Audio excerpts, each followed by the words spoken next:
Good morning, everybody, and welcome to the Western New York American Red Cross Real Heroes Luncheon presented by Carolyn and John Yurtchuk and the Yurtchuk Foundation. Please find your seats so we can begin the celebration in about 2 minutes. Heroes and presenters, please make your way to the back of the room to line up for the processional. Thank you.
Good morning, everybody. How's everybody doing on this beautiful Friday? It's nice to have sunshine, right? It's fantastic. Okay, if everyone can please take their seats, we are about to begin very shortly with the processional. Thank you.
What an amazing group of heroes, and thank you to Mike Kick of Buffalo Fire Pipes and Drums for that performance. A side note, if you did not know this, Michael's also the captain of the one and only historic Edward M. Cotter.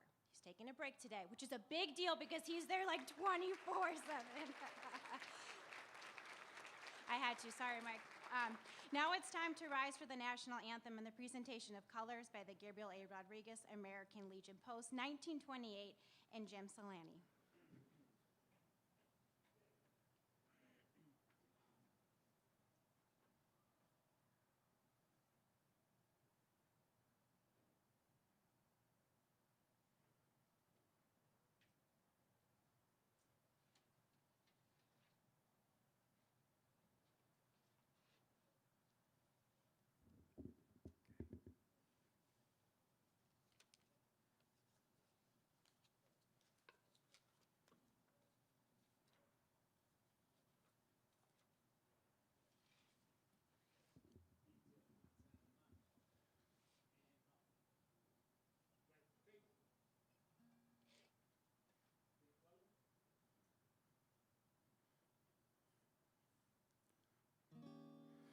Oh, say, can you see by the dawn's early light what so proudly we hailed at the twilight's last gleaming, whose broad stripes and bright stars through the perilous fight o'er the ramparts we watched were so gallantly streaming, and the rocket's red glare, the bombs bursting in air, gave proof through the night that our flag was still there. Oh, say, does that star-spangled banner yet wave o'er the land of the free and the home of the brave?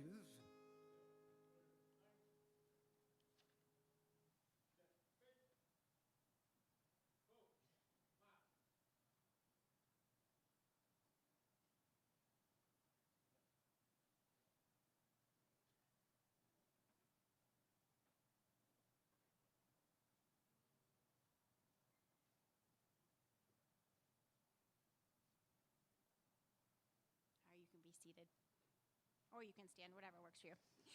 Welcome to the 2025 Western New York Real Heroes event presented by Mr. and Mrs. John and Carolyn Yurtchuk and the Yurtchuk Foundation. My name is Brianna Foose, and I am with Spectrum News 1 Buffalo, and I am honored and humbled once again to be your MC for this ceremony. We have an exceptional class of heroes this year, and much like the 2,100 men and women who make up the Red Cross volunteer workforce, their humanitarian spirit in the face of life's challenges and emergencies is nothing short of inspirational, as you will see shortly. For more than 140 years, their selflessness and sense of community in the face of the unthinkable is the reason that the American Red Cross has been able to fulfill its mission. Whether it's standing up on a large-scale disaster relief operation in the wake of a devastating typhoon or wildfires, providing comfort and care to families who have just lost everything in the aftermath of a home fire or more, the Red Cross, through its volunteer workforce, continues to stand ready to answer the call and deliver help and hope wherever there is a need across our community and beyond. And it's all possible because of individuals like you. We'll learn more about that and how you can become a hero for those in need a little later in our program. Heroes, while you enjoy your video profile produced by my colleagues at Spectrum News 1, I'll ask that you join your sponsor here at the podium as your video plays for a special recognition in honor of your heroic actions. You guys are a pretty awesome bunch, let me just tell you. It's always so fun to tell your stories. Thank you for sharing them. But first, I have the honor of inviting Mr. John Yurtchuk of the Carolyn and John Yurtchuk Foundation and today's presenting sponsor to say a few words. John?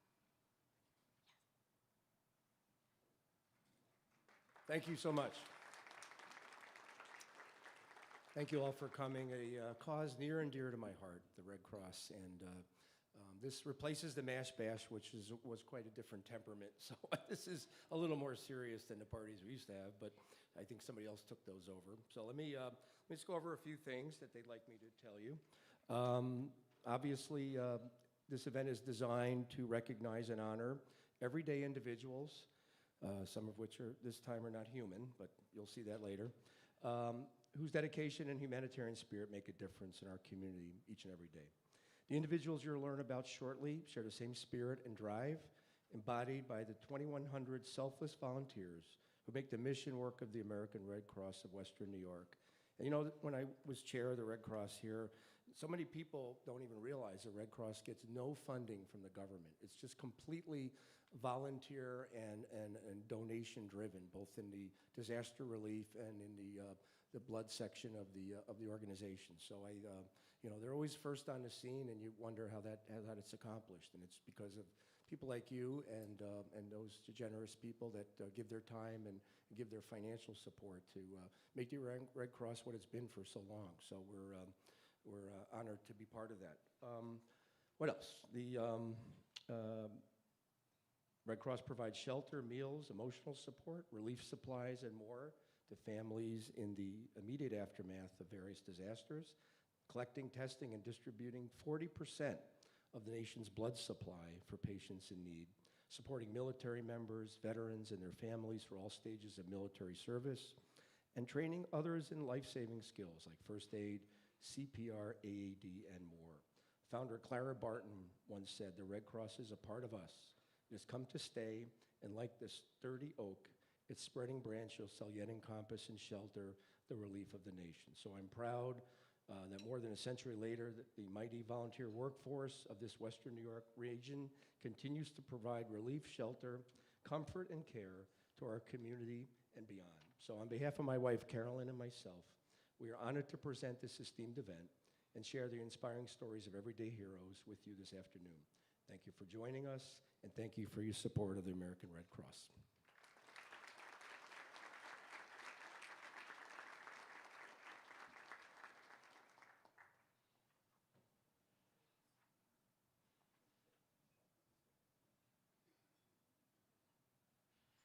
It's lunchtime, so you can chat amongst yourselves for a little bit if you want.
right, well, I hope everybody is enjoying their lunch. We're gonna get started though. It's time to honor our Red Cross Real Heroes, right? We're gonna get started with the Law Enforcement Award. The Law Enforcement Award is reserved for officers whose life-saving actions exemplify the very highest standards of their calling. The actions of Niagara Falls police officers Baha Shahada, Joseph Slack, Danny Weah were nothing short of exemplary when they entered a burning building not once but twice and ended saving 6 lives. This took place last year. Presenting this year's Law Enforcement Award to Officers Shahada, Slack, and Weah is Mr. John Yurtchuk. John, please join our heroes at the podium while we watch their story.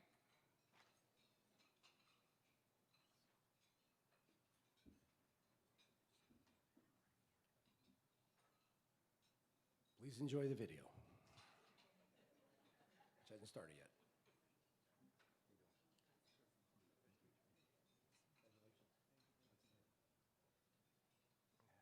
Police, fire, medical. It was call after call that night. They had just cleared a shooting scene back in August of last year in Niagara Falls.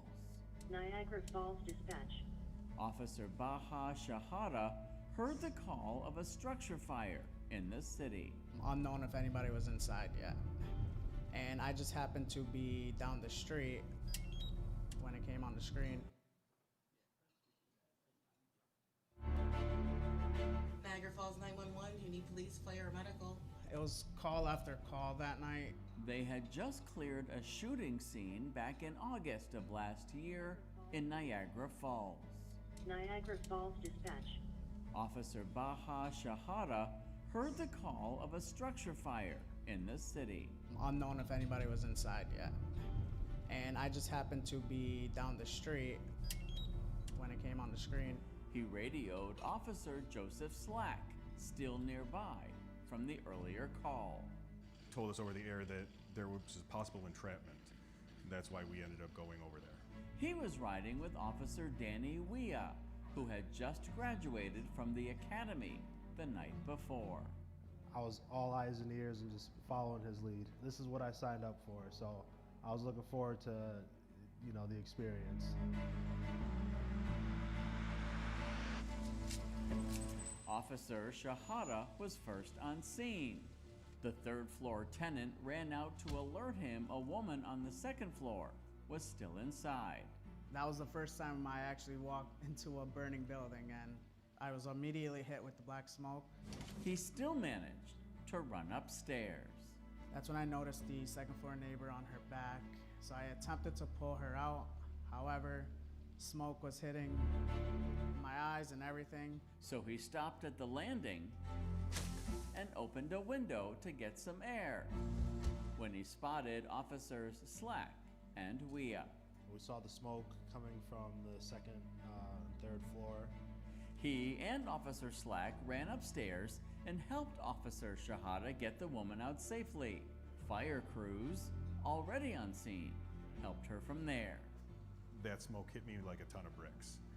Thank God Officer Shahada actually opened that window, because I had to stick my entire head out there at least twice.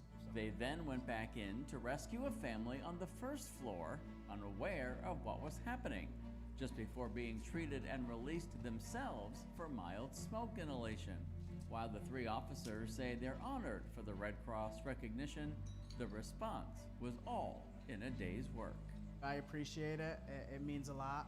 I'm just doing my job. That's all it is. The term hero, I hate to say it, we're just doing the job. I don't feel anything like a hero. I'm glad that I was able to save someone's life, but it is my job. There is nobody in the city of Niagara Falls that we're not here to serve and protect. And that's why Officers Baha Shahada, Joseph Slack, and Danny Weah are your law enforcement Red Cross real heroes.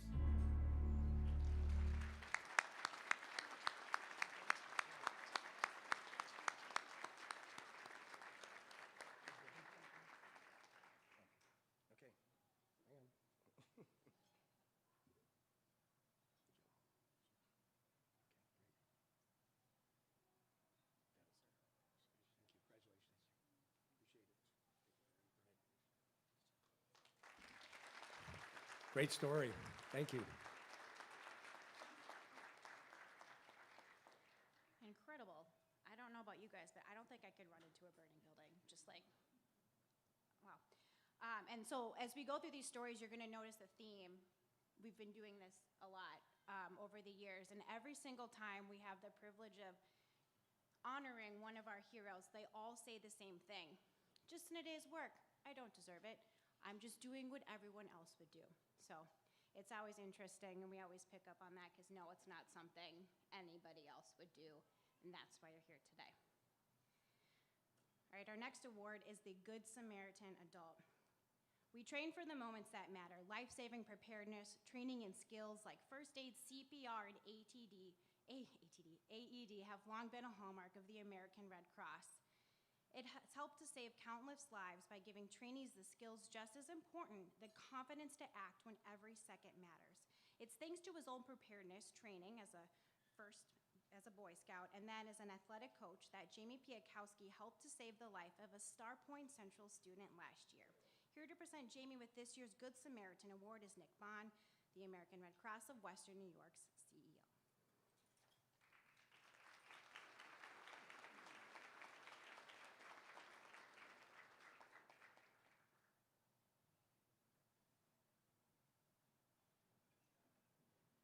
Jamie Piatkowski has been a substitute at Star Point High School for over a decade. I started here at Star Point in 2008.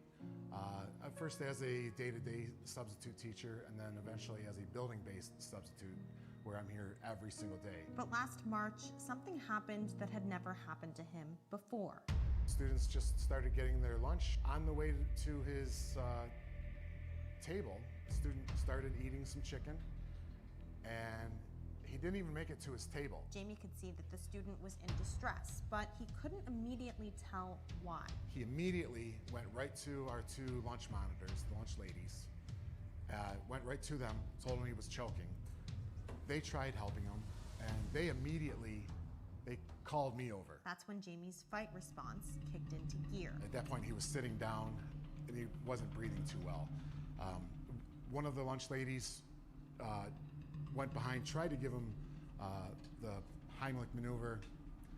Didn't work, so I got in there. He reached around and attempted an abdominal thrust maneuver himself. I've been trained to do this many times.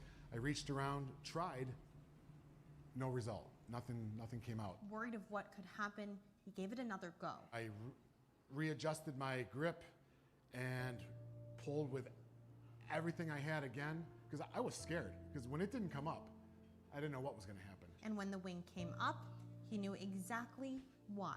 I give all my credit to all the first aid training from Boy Scouts.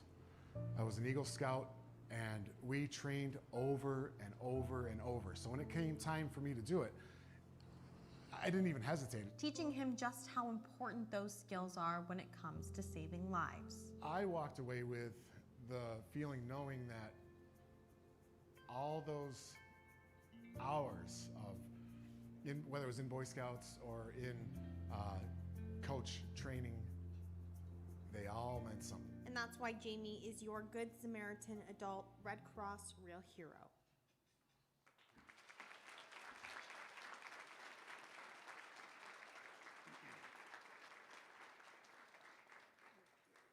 So Jamie was talking in the back before the presentation about all the training that he did with the Boy Scouts, but it was really the practice that they did over and over and over again that gave him the confidence to act.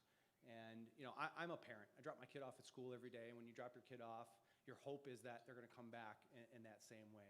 When we have people in our schools like Jamie who are practiced, who are trained and have the confidence to act and care enough for your children to act when there's a situation, it gives you a little bit more confidence as a parent that knowing that there's caring teachers like this in our community. So Jamie, congratulations and thank you.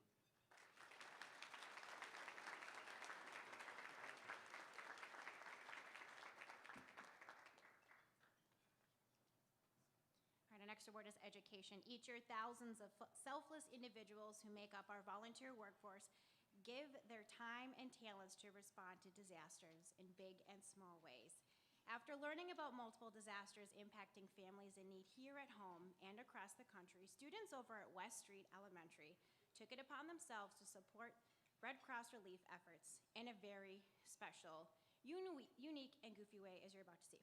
Here to present this year's Education Award to West Street Elementary for sprinkling kindness night confetti, take that home with you, it's a good one, is Michael Schaff of Moog. Accepting on behalf of the students today is Counselor Lenore Palmieri and Principal Theron Mong.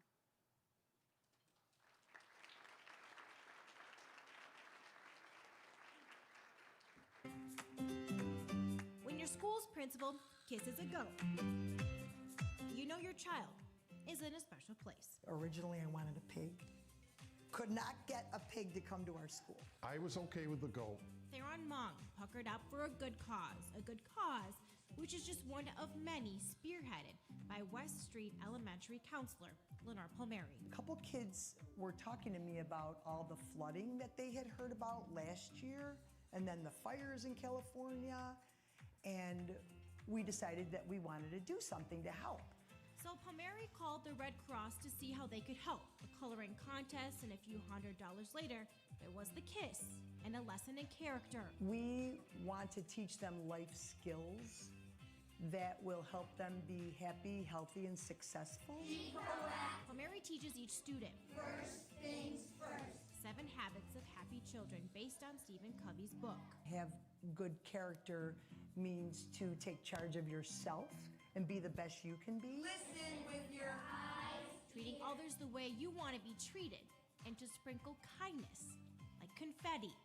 That sense of belonging and caring, that they know they're loved and cared about, is huge. And that trickles down into their academics. You see, in the fast-paced, unkind world we live in, Mong wants his 400 students to remember they are. Trying to build leaders is the way that we look at it. Not just here and now. Separate them in a way that's going to make them contribute even more as they go on. And it all starts with you. And regardless of what goes on around you, you're in charge of you, and that's the most important thing for them to remember, and that you can make a big difference just in what you do.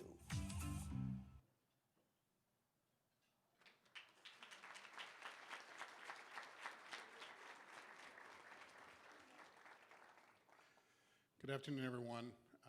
Michael Schaff, and here representing Moog, but more importantly, it's a privilege to be here and to recognize these heroes. At Moog, we have a saying that says we're shaping the way our world moves, but I think it's also true when we think about all the people in this room, and especially these people here, the effort that is being made by our educators around the world, or around this community, to help shape the future leaders of our young people here and make them great. So it's my privilege to recognize West Street Elementary and their principal, Theron Mong and Lenore Palmieri. Thank you so much for your dedication, your impact on our community, and most of all, for having the courage to kiss a goat.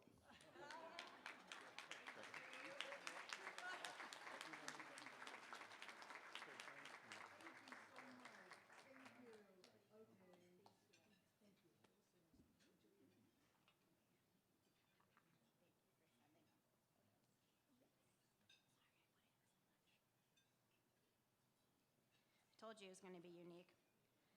After I was done doing that interview, I was like, Lenore, you have to make sure you send me as many photos of him kissing the goat as possible, because I mean, who does that for their kids, right? Like, it's incredible. All right, our next award is military. Leave no veteran behind. It is the mission statement of the Buffalo's Veterans Treatment Court, and a personal one for Alan Davidson. After 35 years of military service, the retired senior master sergeant with the United States Air Force has dedicated his time to helping fellow veterans dealing with substance abuse, trauma, and mental health disorders. Presenting retired Master Sergeant Davidson with this year's Military Real Heroes Award for his selfless actions is Raymond Morales of Broadview Federal Credit Union.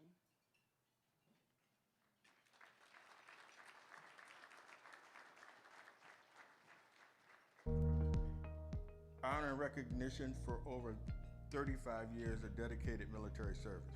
For 73-year-old Alan Davidson, that dedication to military service took off when he entered the Air Force in 1972, following in the footsteps of his uncle. The military is very rewarding because it gets you job experience. It also gave him the desire to want to help other veterans after he retired who suffer from drug and alcohol addiction as well as mental health issues. I've seen how some of my fellow veterans have gotten themselves in trouble and got entangled in the judicial system. I've heard about the Veterans Treatment Court program, and I wanted to give back. Thank you for all that you do. Alan is a veteran mentor, working with Veterans Treatment Court in Buffalo as a resource to the many programs available to them. During the proceeding, Alan and his colleagues are assigned a veteran to discuss their progress towards completing the program and potentially earning the right to have their criminal charges reduced or dropped. It's not a get out of jail free program. It is life changing. We save lives and save families. Lives like Matthew Mache's, an Army veteran who has been in treatment court for about a year and a half after months in and out of rehab, in and out of jail, and living on the streets. Eventually, it got to the point where I was sick and tired of being sick and tired. Matthew has successfully completed short and long-term rehab, still seeks outpatient treatment, reports to court monthly, and remains grateful for the program and mentors like Alan. They grant us access to resources that are necessary to help us make life easier, and reduce stress. Alan equally grateful for the opportunity and to the Red Cross for the recognition. I'm extremely proud, and there's a brotherhood and sisterhood among all veterans. I don't really look at it as being a hero. I look at it as me giving back to my fellow veterans, doing what I can to help my brothers and sisters in arms. And that's why Alan Davidson is your military Red Cross real hero.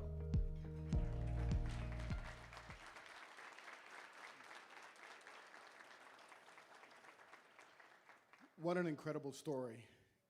Al may be retired, but he's still serving his country. He's giving back to veterans that deserve a second chance. And how many times can we get a second chance, right? So not only is he bettering the life of a veteran, he's bettering the life of our community. So on behalf of the employees at Broadview Federal Credit Union and a grateful community, it is my honor to present the 2025 Military Real Hero Award to retired Senior Master Sergeant Alan Davidson.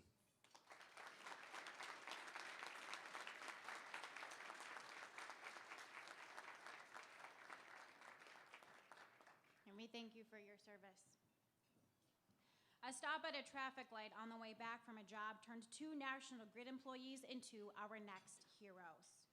Crew leader Jason Bailey and line mechanic Patrick McEwen not only helped secure the scene when they noticed the driver in the front seat of them was unresponsive, but also helped save his life just ahead of the holidays. Here to present Jason and Patrick with this year's Workplace Safety Award is Ken Kajawa of National Grid.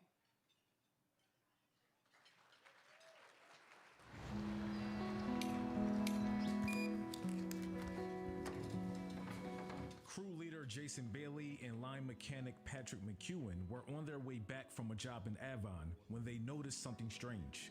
The car in front of them was not moving. We both noticed that there was something wasn't right. This guy has a green light and he's not moving. Not moving at all. They got out to check and saw the driver slumped over the wheel. He was at the wheel, but his foot was on the brake and just sitting there. So anything could have happened if his foot came off the brake pedal. So I happened to reach in there and put it in park. That quick decision kept the scene safe, but their work was just beginning. Jason and Patrick rushed to grab the AED they kept on their truck, a piece of equipment they had pushed to make standard on every vehicle. It's been an ongoing thing with trying to get every truck equipped with an AED. Our job is pretty dangerous, so every truck having an AED would be beneficial. As they prepared to use it, a nurse named Caitlin stopped to help. She asked for an AED. I turned right around, got her what she needed. I cut his sweatshirt and his shirt off, and we got him all hooked up. It's gonna read his vitals. It's gonna tell you if it's got a heartbeat. It's going to tell you if it's going to shock them. For 25 minutes, they worked side by side with Caitlin, performing life-saving measures until paramedics arrived. If it wasn't for that AED, I mean, she'd still be there working on him until an ambulance showed up. Weeks later, the crew learned the driver survived. Home for the holidays, thanks to their courage and composure. You would never think to ever grab that thing. You don't ever want to grab it. I'm very thankful that Caitlin was there that day. I think without her there, would have been a little bit different. But yeah, that was the last thing that we were thinking about rolling up on at 11 o'clock in the morning on our way back here to get more work. And that's why Jason Bailey and Patrick McEwen are your workplace safety Red Cross real heroes.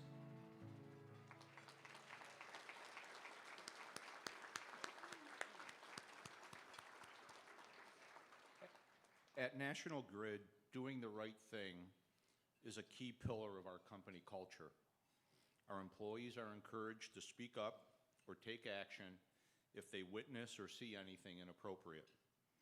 And with that, we occasionally learn about an employee or group that takes this to heart and goes above and beyond. Jason Bailey and Patrick McCowan went above and beyond. They saw something, decided to act, and save somebody's life. They are unselfish, quick thinking, and brave. And National Grid has since recognized them with our own life-saving award. And today, it's my honor to present them with the Red Cross Workplace Safety Award. Thank you, Jason and Patrick, for leading by example and for doing the right thing. You leave here today as award winners, but you're also lifesavers, heroes, and role models to our community. Thank you and congratulations.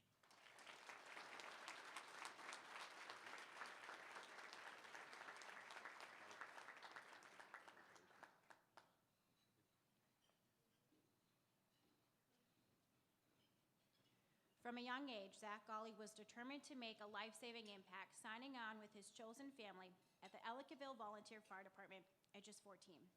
Known as the person to call his final life-saving act in the wake of a tragic accident a decade later will go on to leave a lasting legacy. It should come as no surprise that Zach Gawley is this year's Lifeline Real Hero. Here to present the award to Zach's mom, Deborah, is my colleague from Spectrum News 1, Victoria Halakar.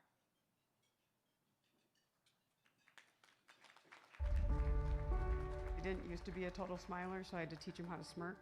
And then when he got older, he just smiled. Zach Gawley, a Zach of all trades whose family and community couldn't be more proud of. He would drop anything and do anything for anybody, so he was a lot of people's person to call, you know, no matter what it was. A lot of his family, by blood and by choice, right here. He played sports until he found the fire department. He joined the Ellicottville Volunteer Fire Department at 14. Wake me up in the middle of the night for calls that were not all that important. False alarms, we went to them. 10 years later, when Zach was just 24, this department, this family, responded to a very real call that changed everything. That was easily the worst day that I can remember. Leaving work, Zach drove over this railroad track, a track he'd likely driven over hundreds of times in his life. This time, a train was coming. There wasn't enough time to avoid it. I just thought he'd be okay. You know, he always was. He was a kid that ran into stuff. You know, was always moving. And then when we got to the hospital, we found out he was not going to be okay.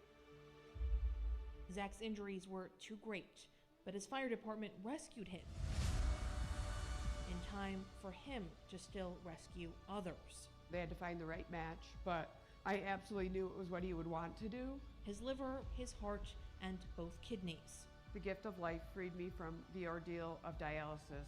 Donated to give 4 other people a second chance at life.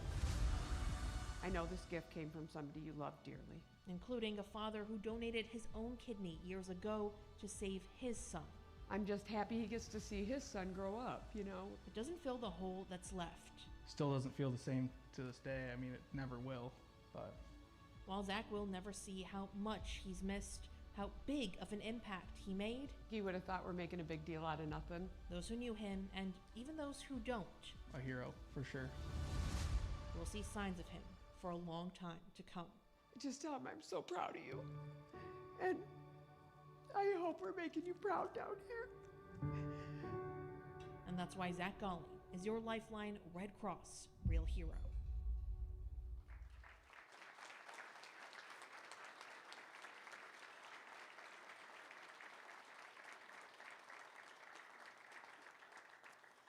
In life, true heroism thrives in quiet acts. The volunteer who picks up litter at a local park, the neighbor who shares a home-cooked meal with someone alone, or the tutor volunteering to help underprivileged children. Yet heroism endures beyond death.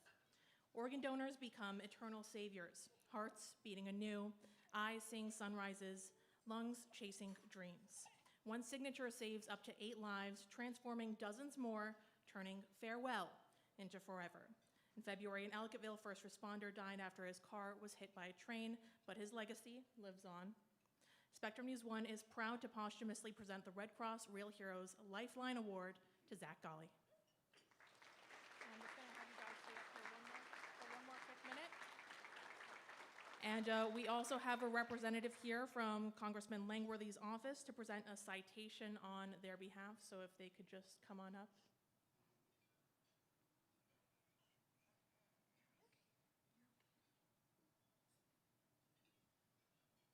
On behalf of Congressman Nick Langworthy, we want to just present to you a congressional proclamation for your son, thanking him for all the things that he did and the way that he just saved so many lives. So thank you, and we want to present this to you. Thank you.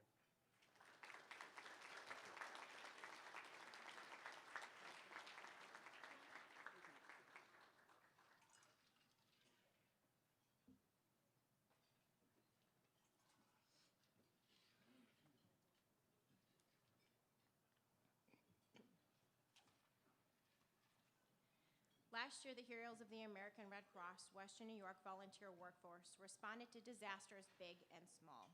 In the Western New York region alone, they worked around the clock to deliver help and hope to neighbors in need at more than 760 disaster incidents and provided immediate help like shelter, food, clothing, disaster relief, supplies, mental and emotional care, and more to more than 1,200 families. But their work does not end at the borders of our regional footprint, with large-scale disasters at an increasing rate, including Hurricanes Milton, Helene, wildfires in California, that devastating flooding in Kentucky, Typhoon Halong in Alaska, and much more. Hundreds of local Red Crossers deployed to help their neighbors in need across the country. Our next speaker has not only served as a volunteer herself on similar disaster responses, but through her leadership and compassion for others in times of great need, climbed the ranks to help lead and support large-scale disaster relief efforts nationwide. In 2004, Jennifer Pippa started out as a disaster action team member in Raleigh, North Carolina, helping to provide immediate emergency assistance to families in need after a disaster. Within a year, she became the DAT captain, and in 2005, when Hurricane Katrina demolished parts of the Gulf Coast, Jennifer was the volunteer in charge of a Red Cross service center assisting nearly 3,000 evacuees who sought refuge in Raleigh. After accepting an employee position as a caseworker for families impacted by home fires, her impact continued to ripple across her community and also the country. Going on to serve in regional executive positions for the Red Cross of Central Florida and the Georgia Red Cross, Jennifer now serves as Vice President of Disaster Programs and co-leads the national headquarters team in supporting disaster cycle services, overseeing the nationwide development, implementation, and continuous improvement of Red Cross disaster cycle services programs. Here to share more about her experience and the powerful impact of a volunteer in the American Red Cross is Vice President of Disaster Programs, Jennifer Pippa.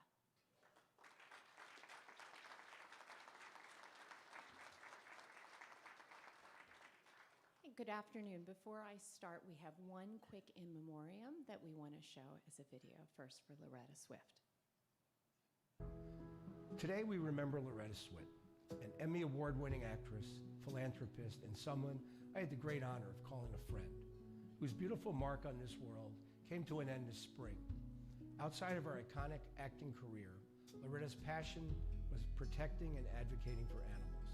She founded the Sweetheart Animal Alliance to prevent cruelty and end animal suffering, partnered with nonprofit organizations and programs that protect, rescue, train, and care for animals and preserve their habitat. help raise public awareness for issues that concern domestic, farm, exotic, wild, and native animals and their well-being. Her dedication to the welfare and protection of animals earned her the Red Cross Palm Beach Humanitarian Award in 2016. Along with many other accolades, Loretta's portrayal of Major Margaret Houlihan on MASH is a reminder of the great sacrifice and perseverance it takes to help those who need it most. Whether you're a nurse in a mobile Army surgical hospital or a Red Cross real hero, may the example of humanitarian spirit serve as a guide for all of us as we strive to deliver help and hope to those we encounter in our own lives now and in the future. Thank you.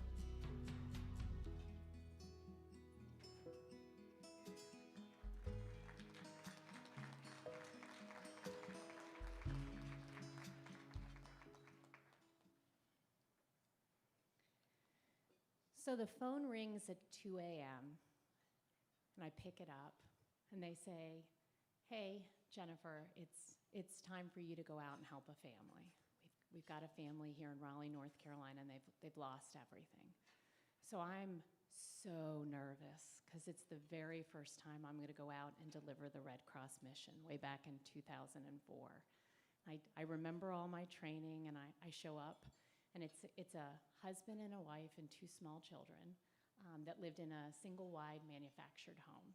And if you've ever responded to fires, you know that those don't survive. It's a complete loss. I remembered my Red Cross training, and I introduced myself.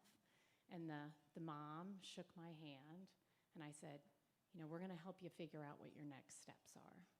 And so through a series of conversations, we talked. We found her a hotel so that her family had a safe place to stay at night. We gave her money for clothing and food for her family since they had lost everything. And we said in the next couple of days, we're going to give you a call. We're going to see how you're doing, and we're going to help you kind of figure out what your next steps are going to be.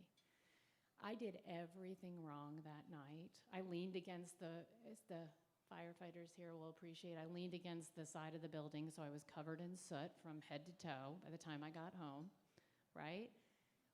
When I handed her all the assistance that we were providing to her family, she began to cry.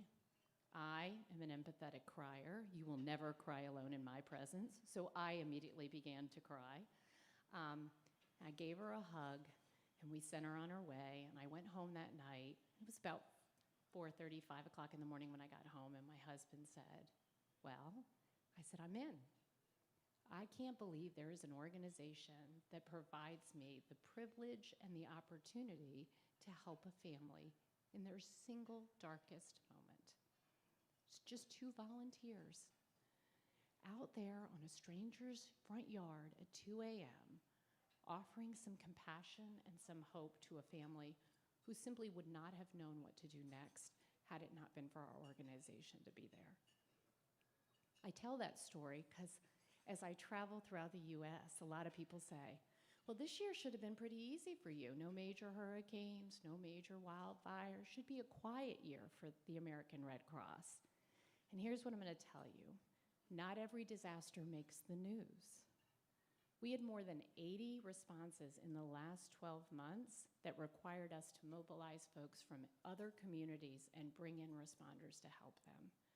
Of those 79, 19 of them had an actual operating expense in excess of $250,000. So it's not quiet for us. There are disasters happening every single day across the U.S. And while they may not make the news, our volunteers, your community members, show up every single time. Those home fires, we do just under about 200 of those every single day across the U.S. This selfless act of showing up to help a stranger that you may never see again at their worst moment and helping them navigate what is going to be such a difficult thing. Now I'm going to share another story with you. I know probably a lot of folks remember the wildfires that happened out in Los Angeles at the beginning of this calendar year. One of the things we're able to do when the American public is so generous and they give to our organization, we can actually stay longer and help those families even more. And so I want to share a quick story about one of the opportunities that we were able to provide. So I go out to LA, it's about 90 days after the disaster has happened, and we're reconnecting with families to see how they're doing. Because if you think about disasters that you see on the news, after 90 days, there's no news media there anymore. There aren't major organizations providing help. We're one of the few that are still there on the ground taking care of those families. And so we had provided a round of bridge assistance to this gentleman. His name's Robert. He is a World War II veteran. So it wasn't Robert's first interaction with us as an organization. So during World War II, he'd been deployed to the Philippines, and his appendix had burst. So he was in the hospital. Robert made the cardinal sin of not calling home to tell his mother that he had had surgery. So she's absolutely a wreck here stateside. She remembers to call the Red Cross. And we find Robert in the hospital in the Philippines, and we get a telegraph back to his mom to let him know he's okay. Now, I'm sure he got an earful when he got home from his mom about not communicating back that he was okay. But here he is again, back with the Red Cross. It's Robert and it's his wife. And they lived in Altadena, which was devastated by the Eaton fires. They had lived there for decades. They heeded the warning, they evacuated when they were supposed to, and what they found out later was that they had lost their entire home. So what Robert hadn't shared with us until we met with him is that his wife has Alzheimer's, and he is the primary caregiver. Now, both Robert and his wife are in their early 90s. Spry, but still, nonetheless, in their early 90s. And so one of the questions we asked Robert is, how did we help you? How did the money that we give you help you and your wife begin your recovery? And he was kind of a little shy about it. I said, well, Robert, if you don't want to share your story, you don't have to. We don't want to force you to do anything you don't want to. And he said, well, it's going to seem like a trivial thing that I spent the money on. I said, now I'm even more intrigued. Now I need to know this story, so please. So what he bought was an Amazon Alexa. He had had one with his wife in their home prior to losing it to the fire. And what he did was when she would start to have some memory issues and she would become unsettled, he would ask Alexa to play a song that when they dated and when they got married, called It's Only the Paper Moon. And it would help kind of have his wife grounded back in some of the memories. And it was a coping technique that he had found that really worked for him as a primary caregiver. And he felt like he didn't have enough money to go out and buy one when they had resettled in an apartment. And she was struggling, things were discombobulated. People rely on schedules, they rely on those moments. And so just a simple purchase of something for Robert and his wife to help him continue to be able to take care of his wife and for them to continue their recovery together is one of those amazing moments. And we wouldn't have learned about that story. And I don't know that Robert would have raised his hand and taken our financial assistance had it not been for the volunteers that were there on the ground, that helped him understand that we were here for him and his wife, and that we were there every day, and that we were going to walk alongside them in their recovery journey. Those are the real heroes, and those are folks that come from your community. They decide at a moment's notice they're going to put their life on hold. They're going to fly across the US, and they're going to help a stranger that they will probably never see again. That's a true heroic moment, and that comes from the folks in Buffalo. It comes from the folks in the state of New York. And we rely on those heroes each and every day to deliver the Red Cross mission. So while it doesn't ever seem like enough, you all support the ability for us to take care of Robert. So it isn't just the American Red Cross that took care of Robert, it's every person in this room. You played a moment in his life, and you made his life just a little bit better in a really incredibly dark time for him. Each one of us owns a piece of Robert's future. Each one of us are the ones who are able to make him and his wife continue their recovery journey. So on behalf of the American Red Cross, thank you. Thank you for being generous with your time, with your support, with your blood donations, because we all get to help Robert and the hundreds and thousands of Roberts that we come across every year as we respond to disaster relief operations. So thank you again. Now I get to do an award too. I didn't realize they were going to give me the mic and then leave me alone for a while. I could be here all afternoon if you want. I've got lots of stories to share. Be happy to share. My flight is until like 5:30, so I got plenty of time. All right, so now I'm going to present the Community Service Award. So Bob, if you would come join me up here, sir. This is what the fire department gave me at the tribute at the banquet. How special is that? That's one of the best. Meet Bob Crane, who joined the Stanley Hose Volunteer Fire Department in Sherman in 1961, became an EMT in '72, and served as emergency squad captain for several years. For some reason, the good Lord gave me the willing to help people, and I didn't like to see people hurt and stuff, and if I could take care of them in any way and relieve their pain and suffering, that's what I wanted to do. After more than 6 decades of responding to thousands of calls, Bob decided to retire this past May, but boarded the ambulance and took his seat one more time to reflect on his decision. He says retirement gives him the chance to spend more time with his wife and family, to make up for the times he often missed out on when the call for help came in.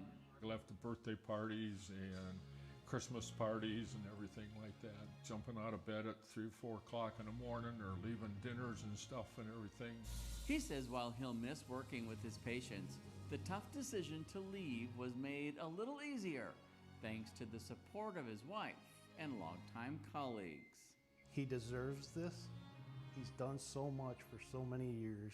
Longtime Fire Chief Matt Olbeck has never known life there without Bob, who still helps out from time to time, one of about 30 active members of a department that's been around since 1946.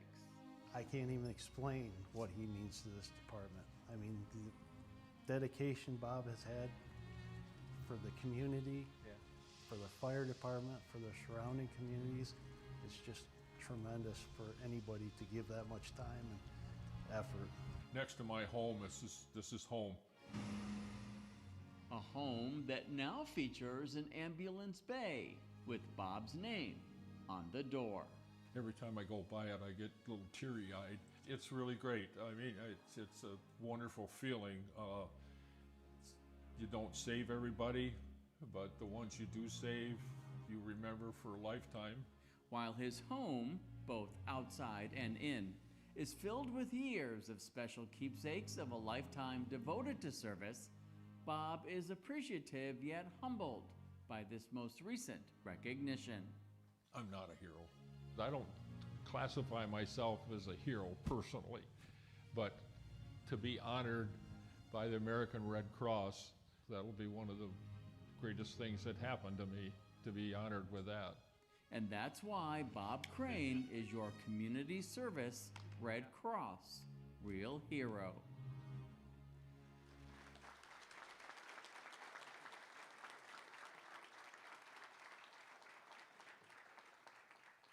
The mission of the Red Cross is to prevent and alleviate human suffering in the face of life's emergencies. Bob's been doing this through his own work for more than 60 years as an EMS provider. He's described by his colleagues as a symbol of dependability, calmness, and compassion, and in every sense of the word, a security blanket. That's why I'm honored to present Bob and recognize him as the Community Service Award for your unwavering humanitarian spirit and life-saving actions in the face of life's emergencies.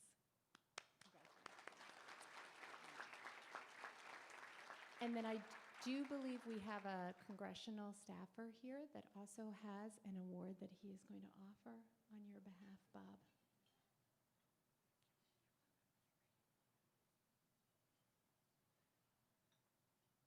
On behalf of Congressman Nick Langworthy, we also want to present to you a proclamation for all of your service, all of the things that you've done over the years, the sacrifices you've made, the volunteer hours that you put in. I grew up in a family of firefighters myself, and I understand. So you did a lot, and you've sacrificed a lot, and we just want to thank you for that today. So on behalf of the Congressman, congratulations and thank you. So.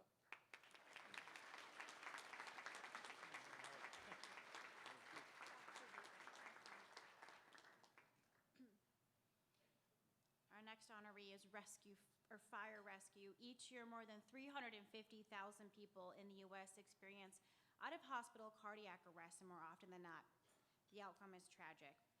When every second counts, being trained in CPR can make all of the difference. In fact, Silver Springs resident Linda Almeter is here today thanks to the life-saving training and efforts of the Silver Springs Fire Rescue Squad and this year's Fire Rescue Heroes. Presenting this year's award to Silver Springs responders, Karen Tallman, Zach Stouffer, Gary Mulig, Don Banush, Dave Jones, John Solcombe, Ricardo Torres, and Julia Elga, is Catherine Papa of National Fire Adjustment Company. What started out as a quiet day for the Silver Springs Fire Department quickly turned into a serious one. The call went in for a cardiac arrest, and we all just hurriedly responded. At first, I didn't know what had happened. She just went back in her chair, and she was no responsive at all. I thought at first maybe it was a seizure. The volunteer fire rescue squad kicked into gear, arriving to the home of Linda and Keith Almeter. I heard the address, I knew the address.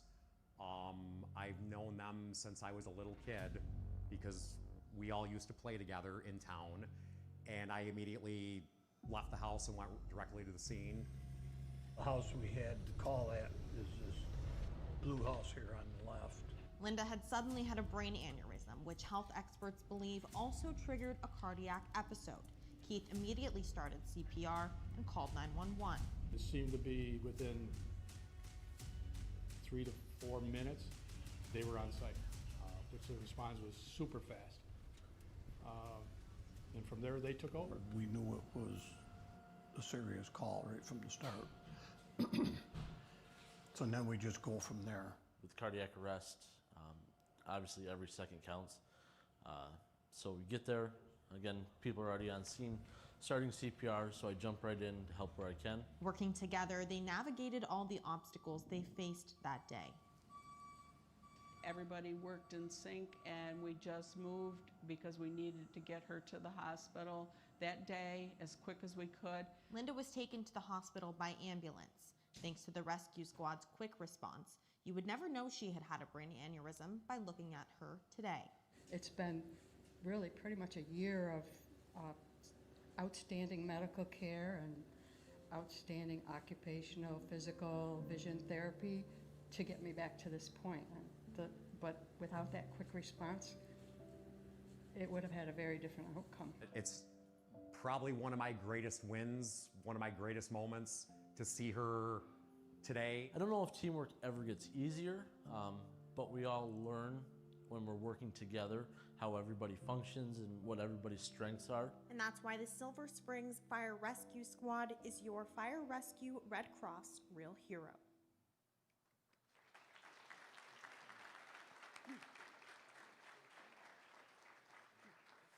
Good afternoon, everyone. I'm Catherine Papa, Vice President of NFA National Fire, where we have had the privilege of assisting families and businesses recover after fires and disasters for over a century. And we see every day how courage, teamwork, and quick action can quickly change the outcome of a crisis. And after seeing that powerful story, it's clear why the Silver Springs Fire Department truly embodies what it means to be a real hero. The men and women of this fire department exemplify heroism by answering the call at any hour, putting others first, and most importantly, working together, often under the most intense circumstances, no matter the risk. It is my honor to present the Fire Rescue Hero Award to the Silver Springs Fire Department. And on behalf of NFA, the American Red Cross, and the Almeter family, we express our deepest gratitude to the Silver Springs Fire Department for your bravery, your dedication, and your unwavering commitment to your community. You are true heroes.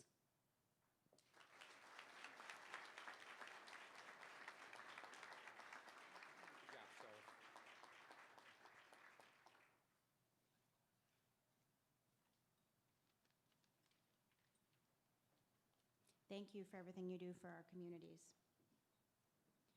Throughout our program, you've heard the many heroic accolades of today's heroes, but also the humanitarian and life-saving mission work of our American Red Cross volunteers.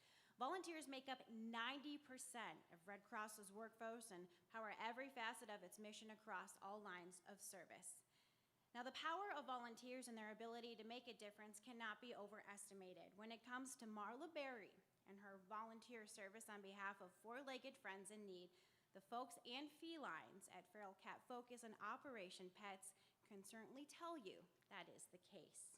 Here to help me share more of Marla's story and present her with this year's Animal Rescue Hero Award is Natalie Henry of Lindy.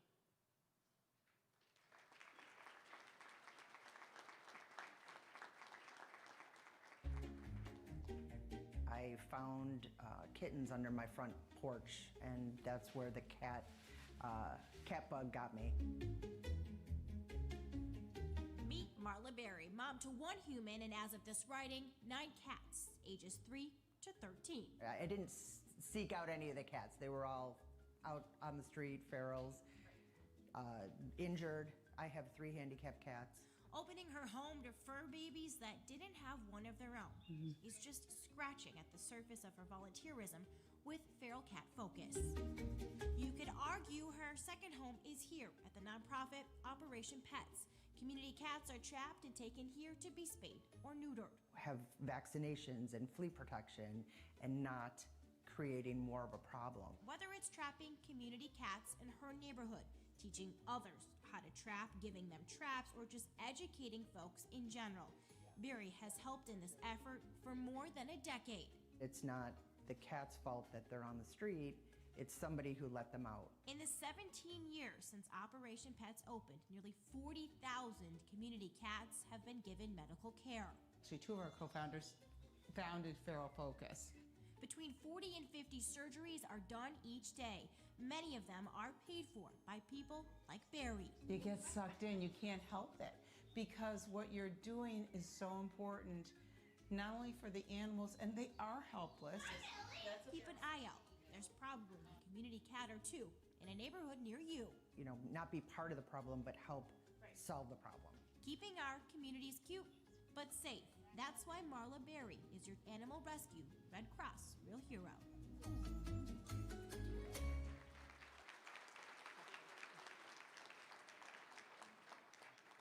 Good afternoon. I'm Natalie Henry, Vice President of HR for Lindy North America. And at Lindy, we are deeply committed to supporting the communities that we live and work in, whether it's through volunteerism, charitable giving, or simply showing up for our community that's in need. Today, it is my honor to present Marla Berry with the Animal Rescue Hero Award. And Marla, today, on your 31st work anniversary with Lindy, I want to thank you for the years of rescuing and caring for animals, investing your time, your heart, and your resources in our community to make it a more compassionate place. Thanks, Mar.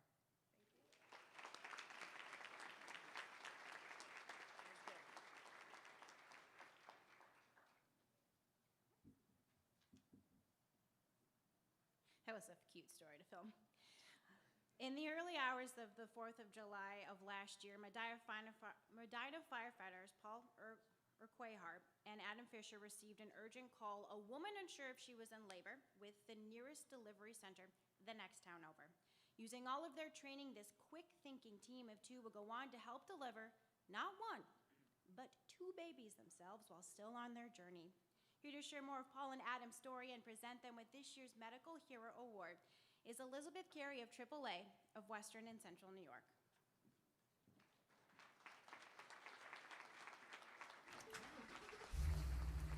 For Medina firefighters Paul and Adam, The 4th of July in 2024 was more than just a holiday. I think the call was 1:30, 2 o'clock in the morning. It's not one of those calls that happens every day. They made their way to a residence where a woman told them she didn't know whether or not she was pregnant. Immediately, they kicked into gear. We're not fortunate to have local labor and delivery. We have to go a little bit farther away. So we started our trek. And it didn't take long. I looked at him when we started going down the road. I'm like, she's having contractions and she said she feels a baby coming. Might need some extra hands.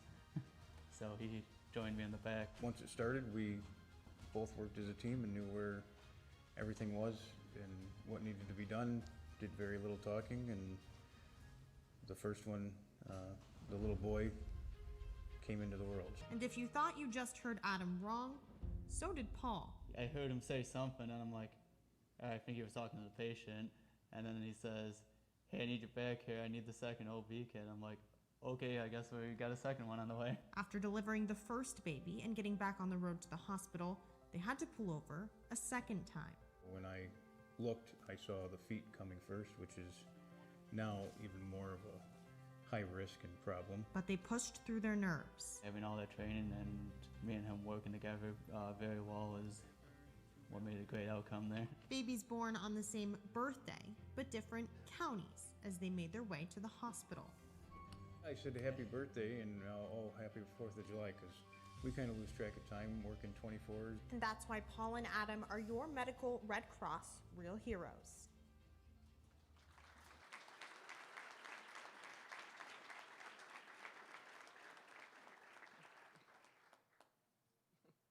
Hi, I'm Elizabeth Carey from AAA Western and Central New York. I'm the Director of Public Relations for AAA. So pleased to be here today, and AAA is thrilled to be back here again to show support for the Red Cross. At AAA, we know all about safety. I talk about traffic safety to reporters all the time, and we call our tow technicians our roadside heroes because they rescue people. But the people recognized here today are taking that to a whole new level. These two, this dynamic duo right here, wow, handled this situation with ease. When I got to meet them today, my jaw was on the ground listening as they explained what happened step by step. So if you think back about the 4th of July, AAA predicted about 72 million people traveling. So while a lot of us were on vacation, we're at the beach, we're by the pool, backyard barbecue, watching fireworks, they had their own set of fireworks going on. And again, handled it all with ease. And they continue to deliver, literally, babies, because they've delivered more since that situation on the 4th of July. But when I talked to them today, they were like, it's just part of the job. So very humble. But we know that they surely stand out. So I'm so pleased that I could be here today to recognize the two of them, paramedic Adam Fisher and paramedic Paul Urquhart, as the Red Cross medical heroes. Congratulations.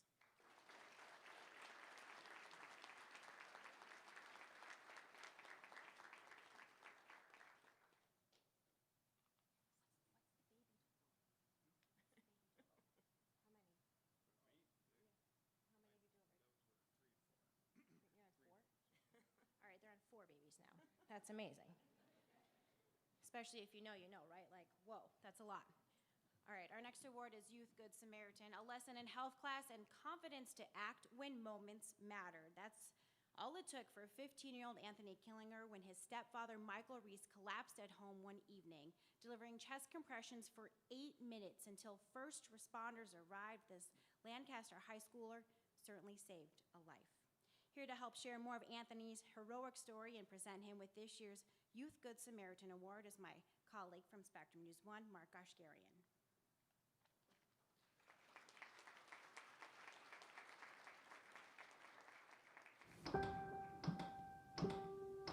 The skills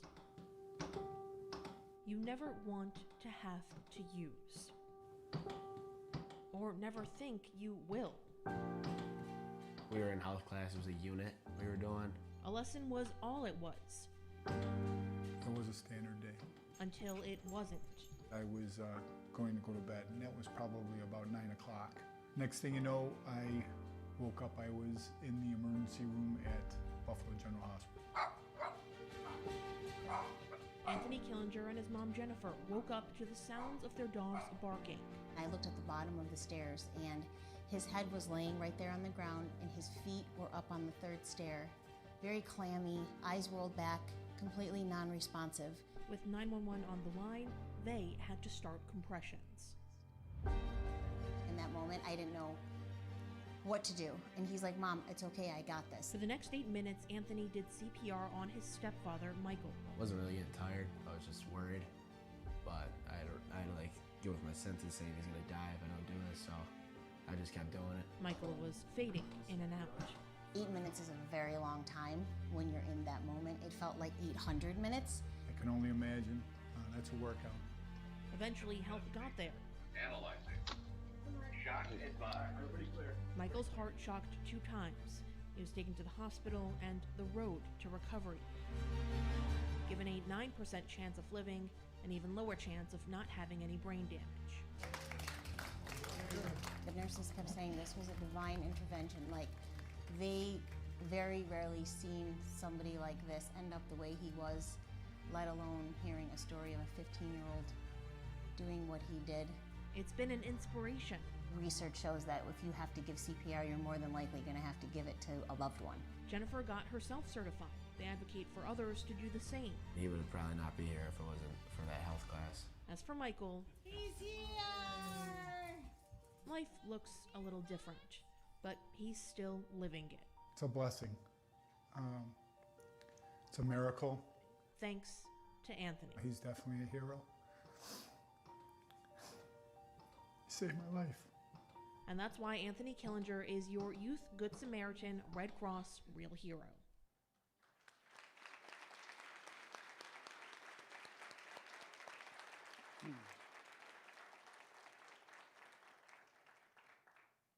Good afternoon. I'm Mark Ashgarian from Spectrum News 1, and I'm honored once again to be part of this special ceremony.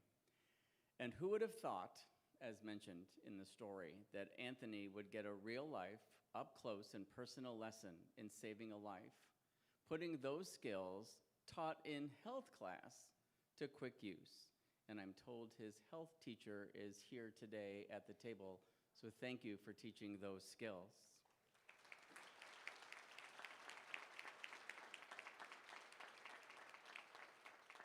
Skills that not only inspired his mother, but should inspire and be a lesson to us all. Think about it for a second. If someone in your home needed CPR, would you or another family member in the house be able to save them? Now, the EMTs in the room would probably say yes. Others, probably not. I bet if we all sat here in silence for 8 minutes, it would feel like an eternity. For Anthony and his family, it was the difference between life and quite possibly the unthinkable. So on behalf of Spectrum News 1, it is with great pleasure to present the American Red Cross Youth Good Samaritan Real Hero Award to Anthony Killinger.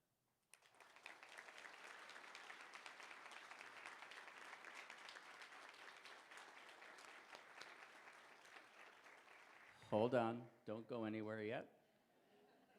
We also have a special recognition from Congressman Langworthy's office. Thank you. And just once again, we have a congressional proclamation on behalf of the congressman that we wanted to present to you.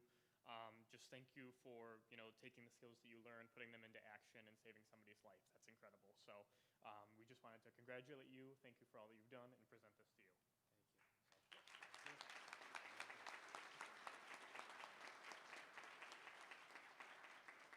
An impressive young man.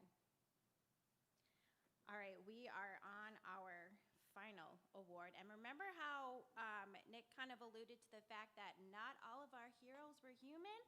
We're at that part. You may have seen him down at the end of the table. We know that blood donors certainly save lives, and our final story this afternoon is proof that these life-saving heroes can come in all shapes and sizes, and sometimes even with fur. When a furry friend was in need, Sir Squeaks a Lot, who's joining us here today, stepped up to save a life through his own blood donation.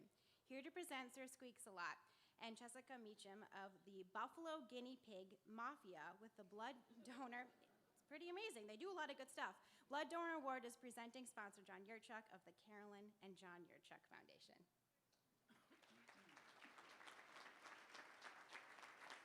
You did this to me on purpose, I know that.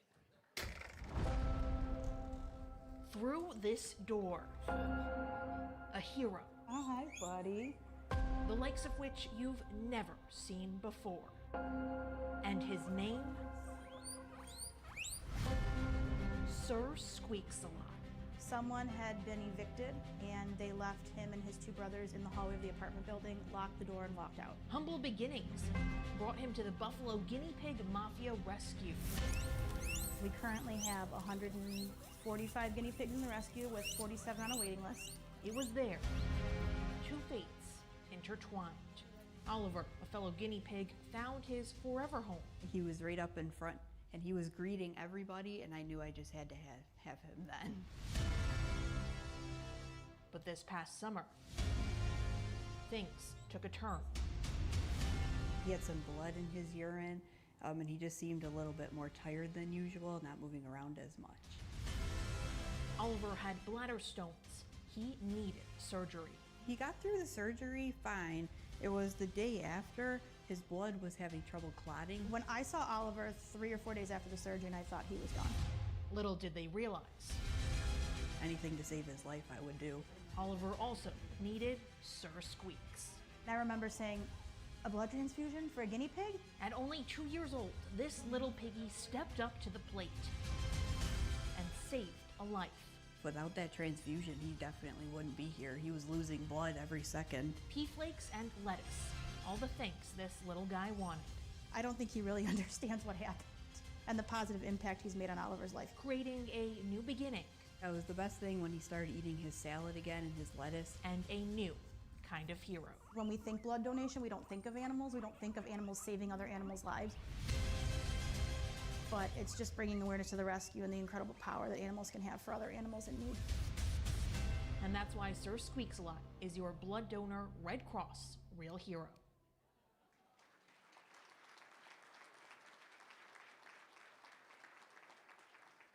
Of course, I have to make this all up because unless there's something written here, is there? No, that's what I thought. Okay. I thought for some reason guinea pigs now could give blood transfusions to humans, and I thought that, wow, that just saved a lot of problems for us, but I guess not. So, well, it's my distinct honor, because we love animals, my wife and I, to give you this award for Sir Squeaks-a-Lot, and especially for that name. So, thank you.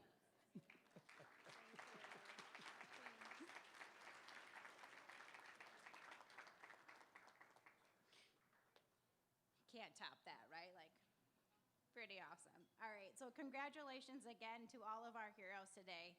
And thank you for letting us share your stories. It is always such an honor and a privilege and a humbling experience to be able to share with everyone just the amazing everyday work that you say that you do. Thank you all for joining us here as we have shared these heroic stories and truly embody the mission and values of the American Red Cross. I'd like to take this moment to share our thanks to Mike Kick of Buffalo Fire Pipes and Drums for his performance, the Gabriel A. Rodriguez American Legion Post 1928, and Jim Silhani for leading the presentation of the colors and national anthem, and to express our gratitude to the members of the Western New York Real Heroes Committee for all of their hard work in helping to organize and inspire this event. Thank you. In just a minute, oh, yes.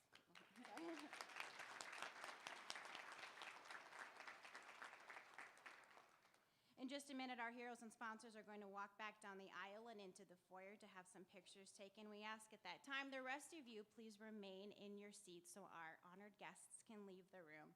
Once they're out of the ballroom, then you can go do what you need to do and go say hi to Sir Squeaks-a-Lot. We sincerely appreciate all of your time this afternoon. But before that, don't move. I'd like to reintroduce Nick Bond, Regional CEO of the American Red Cross of Western New York, for some closing remarks.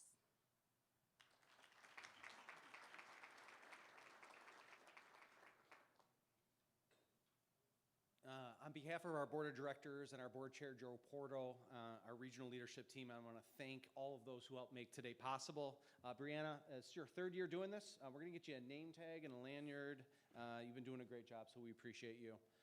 our media partners at Spectrum News. We truly appreciate what you do to make this event possible, but also the stories. I saw Marla when we had that award for your group going up. You kind of like looked over to your table over here and gave a big smile.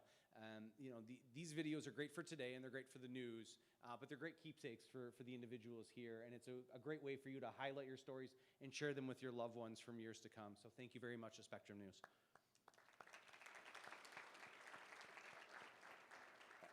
Today we've had many sponsors that have helped make today possible. You can see on the tabletops today some of the organizations that have helped fund our event today.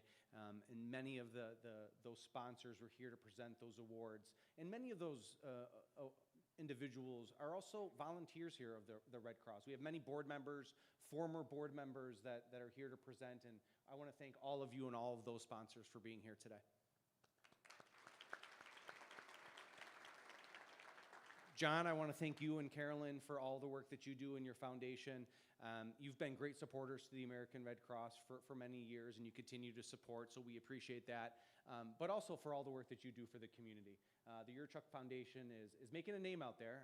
He was just recognized a couple days ago for his philanthropy in the Western New York community. So we continue to thank you for not only supporting the Red Cross, but for our entire community.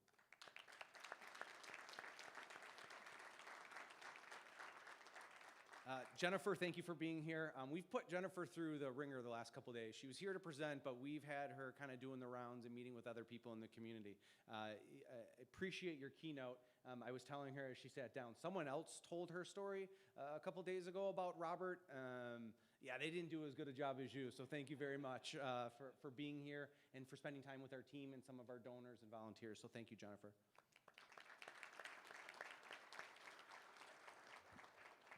You know, I really want to thank our heroes. You guys are amazing. You know, Ken had said it when he was talking about his team members. He said the word role model. One of the privileges I get in having my role is I get to preview some of these videos before they're shown, mainly so I don't cry up here in front of everyone. I'm a little bit prepped to see what's going on. But when I watch them, I show them to my son. My son's 9 years old, and we always talk about heroes with your children.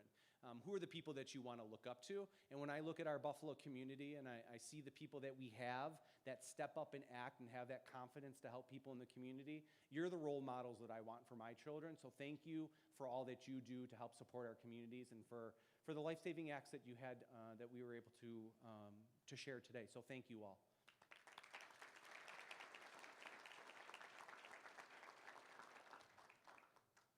Your compassion and service to others in times of need truly embodies the spirit of the mission of the American Red Cross and its volunteer workforce, and we thank you.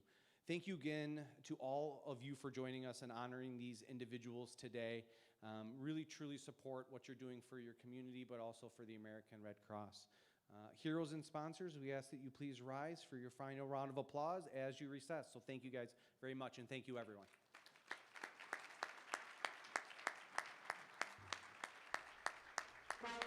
Thank you.